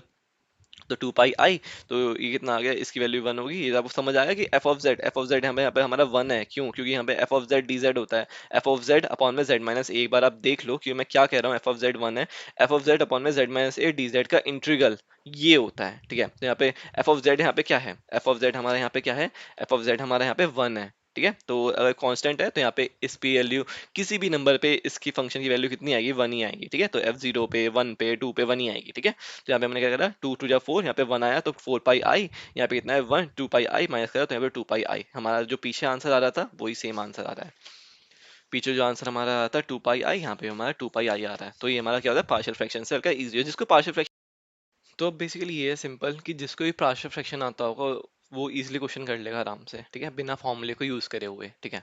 अब क्या होता है बेसिकली हम देखते हैं इसका एक और क्वेश्चन देखते हैं जस्ट, ठीक है। क्या होता है इस क्वेश्चन में, क्या दे रखा है हमें, हमें इंटीग्रल निकालना है sine pi Z square plus cos pi Z square D Z upon में जेड-1 जेड-2, ठीक है। जो कर्व जो है हमारा क्या है, मॉड जेड की वैल्यू 3 है, मॉड जेड की वैल्यू से आप सीधे जस्ट माइंड में आपके रिफ्लेक्ट हो जाना चाहिए, लाइक कि z-0 होगा, अगर z-0 होगा तो a की वैल्यू 0 है, अगर a की वैल्यू 0 है तो आयोटा के साथ वाली भी 0 है, और आयोटा के ना साथ वाली भी 0 है, तो सेंटर हमारा कितना हो गया 0,0, और रेडियस कितना होगा इक्वल्स टू 3 में, तो रेडियस हमारा 3 होगा, 0,0 और रेडियस 3, तो हमारा सर्कल बन जाएगा ये वाला सर्कल, ठीक है। फिर आता है हमारे सिंगुलर पॉइंट निकाल लिया हमने नीचे से, 1 और 2 हमारे सिंगुलर पॉइंट आ गए, ठीक है। से हमने क्या करा इसमें वही एफ जेड बनाया सबसे पहले हमें, हाँ अब यहाँ पे मैं सेम अगेन देखना ही, 1 और 2 सर्कल के अंदर आ रहे हैं, यहाँ पे 1 भी सर्कल के अंदर आ रहा है, 2 भी सर्कल के अंदर आ रहा है, तो हमें दोनों पे इंटीग्रल निकालना पड़ेगा, ठीक है। तो सिंपल है, यहाँ पे हमने क्या करा है, हमने एक बार z-1 नीचे रखा, जो भी हम नीचे रखते हैं लाइक z-a की वैल्यू, तो ऊपर जो एफ ऑफ जेड होता है इसमें हम z की वैल्यू a1 पुट करते हैं, ठीक है, मतलब a पुट करते हैं, ठीक है। तो हमने कहा यहाँ पे सिंपल यहाँ पे z-2 नीचे रखा, तो z-1 ऊपर रखा और इस पूरे को ऊपर रखा, तो हमने कहा यहाँ पे हमने, ठीक है, जस्ट हमें कहा इसकी वैल्यू कितनी होती है 2 pi I F of Z, z की वैल्यू ए, तो यहाँ पे कितना करा, यहाँ पे हमने कहा ए जेड की वैल्यू ए पुट करी यहाँ पे इतना, तो यहाँ पे जब ए पुट करी तो सिंपल क्या होता है, यहाँ पे जिसको भी यहाँ पे साइन और कॉस के ग्राफ पता ही होने चाहिए, सिंपल, क्यों? क्योंकि साइन और कॉस के ग्राफ बहुत इजी है, ठीक है। जिस जैसे ही साइन कॉस ग्राफ की हमें जरूरत पड़ जाती है, कभी कभी क्या होता है, मेरे को भी जब वैल्यू पता नहीं होती कि साइन पाई पे क्या होगी, इस पे क्या होगी, तो I just draw the graph, like क्या होता है कि हमारा साइन का ग्राफ जो होता है वो सिंपल ये होता है क्या, कि यहाँ से स्टार्ट होता है, ऐसे चलता रहता है, आगे भी पीछे भी, ठीक है। तो यहाँ पे कितना होता है, यहाँ होता है pi by two, pi by two, यहाँ पे होता है पाई, ठीक है, जस्ट 90 90 का डिफरेंस होता है, इसकी वैल्यू होती है, इसकी वैल्यू होती है 1, इसकी वैल्यू जो होती है, इसकी वैल्यू होती है -1, सिंपल। तो साइन पाई पे कितनी होगी, 0 होगी, सिंपल। और ये तो हो गया हमारा साइन एक्स का ग्राफ, और सिंपल है कॉस एक्स का ही पता होना चाहिए, साइन कॉस एक्स के हमारे आते रहते हैं, जैसे ये होता है हमें सबकी वैल्यू पता नहीं रखनी पड़ेगी ना, कि साइन पाई पे कितनी होती है, हाफ पे कितनी होती है, 3 पाई बाय 2 पे कितनी होती है, ठीक है, इन पे 2 पाई पे कितनी होती है, 2 पाई पे भी यहाँ पे कितनी होगी, 0 होगी, सिंपल, ठीक है। तो क्या होता है कॉस पे क्या होता है, सिंपल, ये हमारा ग्राफ हल्का पीछे की तरफ शिफ्ट हो जाता है, और ये ग्राफ हमारा यहाँ से स्टार्ट होता है, ठीक है, सिंपल, बस ये डिफरेंस, और कुछ डिफरेंस नहीं है इसके ग्राफ में हमारे, ठीक है। यहाँ पे कितना होता है पाई बाय 2 हमारा यहाँ पे होता है, पाई बाय 2 हमारा यहाँ पे होता है, यहाँ पे, ठीक है, यहाँ पे हमारा पाई होता है, ठीक है, ठीक है, यहाँ पे हमारा बेसिकली 2 पाई होता है, ठीक है, यहाँ पे हमारा कितना होता है 3 पाई बाय 2 होता है, ठीक है। तो यहाँ पे होता है पाई पे इस वैल्यू कितनी होती है, ये हमारा -1 होता है, ये हमारा कितना होता है 1 होता है, 1 होता है, सिंपल। +1 होता है ये वाला पॉइंट, और ये वाला पॉइंट हाँ -1 होता है। तो अगर हमें ग्राफ पता है, ये हमारा cos x का ग्राफ है, ग्राफ पता होना चाहिए sin x का cos x, क्योंकि हम आराम से इनकी वैल्यू निकाल लेते हैं। तो सेम हमने यहाँ पे इनकी वैल्यू निकाल ली। क्या कि जैसे इस क्वेश्चन में क्या था कि यहाँ पे हमने जब इस फंक्शन के अंदर a की वैल्यू 1 डाली तो क्या होता है, sin पाई z, z की वैल्यू 1 का स्क्वायर, तो sin पाई की वैल्यू 0 होती है, लेकिन cos पाई की वैल्यू कितनी होती है, cos पाई की वैल्यू हमारी कितनी होती है, -1 होती है। अगर आपको लगता है कि नहीं -1 नहीं होती, तो यहाँ पे देख लो, cos पाई की वैल्यू कितनी होती है, -1 होती है, और cos साइन पाई की वैल्यू कितनी होती है, 0 होती है। ठीक है, तो ये हमने करा, यहाँ पे हमने डाला, यहाँ पे डाला -1 अपॉन में कितना हो जाएगा, z-2, z की वैल्यू कितनी हो जाएगी, z की वैल्यू 1 1 -2 -1। ठीक है, इसमें हमने करा z की वैल्यू कितनी डाली, इसमें हमने z की वैल्यू 2 डाली। ठीक है, तो z की वैल्यू 2 डाली तो 0 + 1 आया, क्योंकि cos पाई कितना होता है, cos पाई अगेन हमारा कितना होता है, यहाँ पे हमने ये कैसे डाल दिया, एक सेकेंड, sin पाई cos पाई। ठीक है, तो यहाँ पे हमें कितना डालना था, अच्छा ठीक है, हमें क्या करना था यहाँ पे कि यहाँ पे हमारा क्या था, यहाँ पे कितना था, हमें यहाँ पे a की वैल्यू यहाँ पे 2 है, तो यहाँ पे जब हम 2 डालेंगे तो यहाँ पे कितना 4 पाई। हम देखा साइन की किसी भी पाई पे वैल्यू कितनी होती है, 0 होती है। इस पाई पे, इस पाई पे, इस पाई पे ये कितना हो जाएगा, ये हो जाएगा हमारा 3 पाई। हर पाई पे वैल्यू 0 होती है। ठीक है, फिर हमारा आता है यहाँ पे 2, अगर हम 2 डालते जेड की, तो जेड की वैल्यू 2, तो कॉस 4 पाई, कॉस 4 पाई। अब देखते कॉस पाई, हमने देखा यहाँ पे ये कॉस पाई की वैल्यू कितनी होती है, -1 होती है, और कॉस 2 पाई कितनी होती है, 2 पाई की होती है +1, 3 पाई की -1, 4 पाई की +1। ठीक है, क्योंकि ये ऑल्टरनेट चल रहा है, पाई की -1 और 2 पाई की +1, 3 पाई की -1, 4 पाई की +1। ठीक है, तो यहाँ पे इसलिए +1 आया, मैं सोचा था यहाँ पे +1 कैसे आया। ठीक है, तो यहाँ पे इसलिए +1 आया, तो हमने जस्ट इसे सॉल्व करा, ये +1 आ गया, इसका भी यहाँ पे +1 आ गया, तो यहाँ पे कितना 2 पाई +2 पाई 4 पाई आ गया। ये तो हमने करा फॉर्मूले से, जो हमें फॉर्मूला हमने अभी पढ़ा था, कॉची इंटीग्रल फॉर्मूला। अब आता है, सर ने बोला कि इसे एक बार देख लो पार्शियल फ्रैक्शन से भी। ठीक है, मैंने इसे घर पे करा पार्शियल फ्रैक्शन से, तो मैंने क्या करा, सिंपल इस पूरे को, जैसे ही मैंने हल्का शॉर्ट फॉर्म यूज करा है, मैंने सिंपल यहाँ पे मैंने शॉर्ट फॉर्म करा है। यहाँ पे मैंने जैसे इसके नीचे में नहीं लिखा, सीधा मैंने यहाँ पे लिख दिया क्या कि a अपॉन में z-1 आना था और b अपॉन में z-2 आना था। तो अगर हम एलसीएम लेंगे तो a के साथ b का डिनोमिनेटर आया था और b के साथ a का डिनोमिनेटर आया था, तो मैंने डायरेक्ट लिख दिया और इसके एलसीएम से एलसीएम इन दोनों के काट दिया मैंने। ठीक है, तो मैंने डायरेक्ट लिख दिया। तो अब मेरे को पता है z दो ऊपर वेरिएबल थे, और z की वैल्यू यहाँ पे 2 मिल रही थी, तो यहाँ पे हमें थर्ड वाला z की वैल्यू 0 लेने की जरूरत नहीं थी।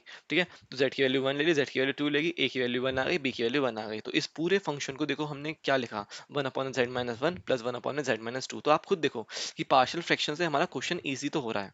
ठीक है, तो हमने क्या करा, यहाँ पे कितना हो गया, हमने एक चीज के पहले कंफर्म कर लिया था, 1 और 2 पॉइंट जो सिंगुलर पॉइंट थे ऑलरेडी हमारा क्या था, इस सर्कल के अंदर आए थे, तो कोई हमें टेंशन लेने की वाली बात नहीं थी कि हमें इस पे इंटीग्रल निकालना है नहीं निकालना।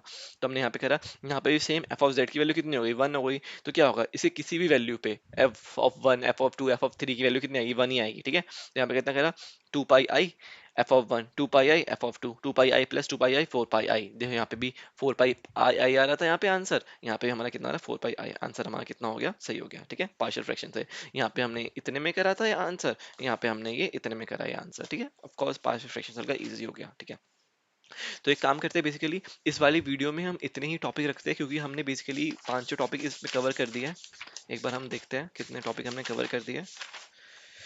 ठीक है, हम एक बार देखते हैं हमने क्या होता है, सिंपल लाइन इंटीग्रेशन पढ़ लिया है, लाइन इंटीग्रल। ठीक है, सिंपल कर्व देख लिया है, कॉची इंटीग्रल थ्योरम देख लिया है। ठीक है, एफ ऑफ डी जेड हमारा 0 होता है, simply and multiply connected multiply connected region हमने पढ़ लिया है। ठीक है, इसके अलावा हमने extension of Cauchy Cauchy theorem पढ़ लिया है, टू मल्टीप्लाई कनेक्टेड रीजन ये पढ़ लिया है। ठीक है, हमने कॉची इंटीग्रल फार्मूला पढ़ लिया है, जो कि हमने अभी जस्ट पढ़ के फिनिश करा है, जिसमें हमने क्या होता है, एक तो फार्मूला भी लगाया है, इसके अलावा हमने इसमें पार्शियल फ्रैक्शन भी लगा के क्वेश्चन को सॉल्व करा है। ठीक है, अब बचते हैं, हमने बेसिकली 1 2 3 4 5 6 6 जस्ट ये हमारे बहुत छोटे छोटे टॉपिक हमने कवर करे हैं, बाकी के 1 2 3 4 5 6।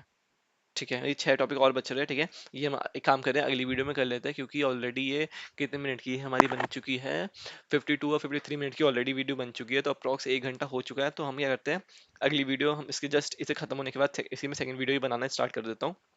1 घंटे की वीडियो बहुत है। ठीक है, तो इतना ही करते हैं, और उस वीडियो में आपको मैं एक चीज़ और बता दूंगा, लाइक चलो एक चीज़ मैं अभी बता देता हूँ, क्या कि हमने लास्ट वाली वीडियो में, जैसे हमने जो यूनिट 4 की जो वीडियो बनाई थी, उसमें हमारा एक डाउट था जो मेरे को सर से पूछना था, वो मैंने पूछा सर से एक डाउट, वो वाला आपको मैं दिखाता हूँ जस्ट। क्या कि वो डाउट ये था कि ई की पावर आई थीटा हमें वहाँ पे दिखा था कि वो तो ये होता है क्या कि कॉस थीटा प्लस आई साइन थीटा, लेकिन अच्छा माइनस वाला ई की पावर माइनस आई थीटा जो होता है, हमने क्या कहा था कि कॉस माइनस थीटा प्लस हमने थीटा, हमने देखा था कॉस के अंदर अगर माइनस आ जाता है तो वो कॉस क्या होता है, जस्ट वो खा जाता है उस माइनस को, ठीक है। लेकिन साइन नहीं कहता ऐसा, तो ये आता है। लेकिन हमारा डाउट पिछले वाले में ये नहीं था, डाउट हमारा पिछले वाले में ये था कि अगर कॉस आई थीटा की वैल्यू अगर हमारी ये है, तो कॉज आई एन थीटा की वैल्यू हमारी ये कैसे आ रही थी, हमें ये जानना था। वो उस टाइम मेरे को समझ नहीं आ रहा था कि उसमें इसकी वैल्यू क्या होती है, cos n theta plus iota, ये हमारा आई है, ठीक है, i sine n theta value i थी, ये कैसे आई थी, हमें ये जानना था। उस टाइम मेरे को समझ नहीं आ रहा था, ठीक है। तो हमने क्या करा, सिंपल, सर ने मेरे को बताया सिंपल, हम क्या करते हैं, हम एक एग्जांपल लेते हैं क्या, कि i two theta, i two theta ले लेते हैं, एन की जगह टू ले लेते हैं, जिस ठीक है। तो हम उसे क्या लिख सकते हैं, क्या ई आई थीटा इंटू ई आई थीटा, अगर बेस सेम में होता है तो पावर हमारी क्या हो जाती है, ऐड हो जाती है, अगर बात पावर ऐड हो जाएगी तो ये कितना टू आई थीटा हो जाएगा, सेम ये बन जाएगा। तो हमने क्या करा, हमने क्या सिंपल ये करा कि ई आई थीटा की वैल्यू हमारे अभी अभी देखा क्या हमारी होती है, कॉस थीटा प्लस आई साइन थीटा, इसलिए लिख लिया। ये मल्टीप्लाई में तो इसका स्क्वायर हो जाएगा, दो बार लिखेंगे तो इसका स्क्वायर हो जाएगा। अब क्या होता है, हम सिंपल ए प्लस बी का होल स्क्वायर लगाते हैं, a square plus b square plus two a b, हम जो हम पढ़ते आ रहे हैं बहुत टाइम से। तो हमने लगाया a square plus b square plus two a b, ठीक है। तो हमने कहा हमें पता है कि यहाँ पे आई स्क्वायर साइन स्क्वायर थीटा होता है, आई स्क्वायर की वैल्यू कितनी, माइनस वन होती है, ठीक है, माइनस वन होती है। तो इस यहाँ पे इसकी वैल्यू कितनी हो जाएगी, इसकी वैल्यू जो है बेसिकली, इसकी वैल्यू हमारी हो जाएगी कितनी, इसकी हो जाएगी cos square theta minus sine square theta, जो कि इक्वल होता है हमारा कॉस टू थीटा के इक्वल होता है। ये हमारा हाफ एंगल फॉर्मूला होता है, ठीक है, हाफ एंगल फॉर्मूला होता है जो कि हमने 11th में पढ़ा था, ठीक है। तो ये हमारा होता है, ठीक है। उसके बाद क्या होता है, इसकी वैल्यू आ जाएगी साइन स्क्वायर थीटा, ठीक है। तो ये हमने इसकी वैल्यू लिख दी कॉस टू थीटा। लेकिन इसके अलावा क्या होता है कि i two sine theta cos theta बचता है। हमने एक और पढ़ा था क्या, कि क्या होता है कि साइन टू थीटा की वैल्यू क्या होती है, साइन थीटा की वैल्यू होती है साइन थीटा, ठीक है, two sine theta plus cos theta. मतलब क्या होता है कि जो भी ये हमारा एंगल होता है, इसका नाम ही इसलिए लगा था हाफ एंगल फॉर्मूला, क्योंकि यहाँ पे जो टू थीटा होता है उसका हाफ एंगल हो जाता है, टू थीटा का यहाँ पे थीटा थीटा बन जाता है, सेम यहाँ पे लिखा है two sine theta cos theta, तो हम क्या लिख सकते हैं, साइन टू थीटा लिख सकते हैं, तो यहाँ पे साइन टू थीटा लिखा। इस वजह से यहाँ पे आया कि ई की पावर आई थीटा की वैल्यू है cos two theta plus I sign to theta, मतलब एन जो है कॉस के अंदर भी आ जा रहा है, एन जो है इसके अंदर भी आ रहा है, जो यहाँ पे एन है, तो सेम इस वजह से हमारा क्या होता है, ये फॉर्मूला डिराइव हुआ है, जो कि मैं लास्ट वीडियो में नहीं बता पाया क्योंकि मेरे को खुद नहीं पता था उस टाइम पे, लेकिन ये इस तरह से डिराइव हो गया था, ठीक है। यहाँ पे टू के लिए है वही एन के लिए, सेम एन के लिए हो जाएगा, सिंपल। तो एक डाउट उसमें और था जो कि मैं देख लूंगा, मेरे को याद नहीं आ रहा है अभी जस्ट कि वो कौन सा डाउट था, जस्ट मैं उसे देखिए उसे भी हम जस्ट फिनिश कर देंगे, ठीक है। तो हम इस वीडियो को अभी के लिए जस्ट इतना ही रखते हैं, ठीक है, इतना ही रखते हैं, ठीक है। और नेक्स्ट वीडियो में हम जल्दी से जल्दी कवर करते हैं, जल्दी से यूनिट 5 फिनिश करते हैं। परसों से हमारे पेपर है, मंडे से। मंडे को तारीख क्या है, आज 3 तारीख है, 4 5, हाँ 5 मई से हमारे पेपर स्टार्ट है आई 3, तो जल्द से करते हैं, ओके। तो थैंक यू एवरीवन।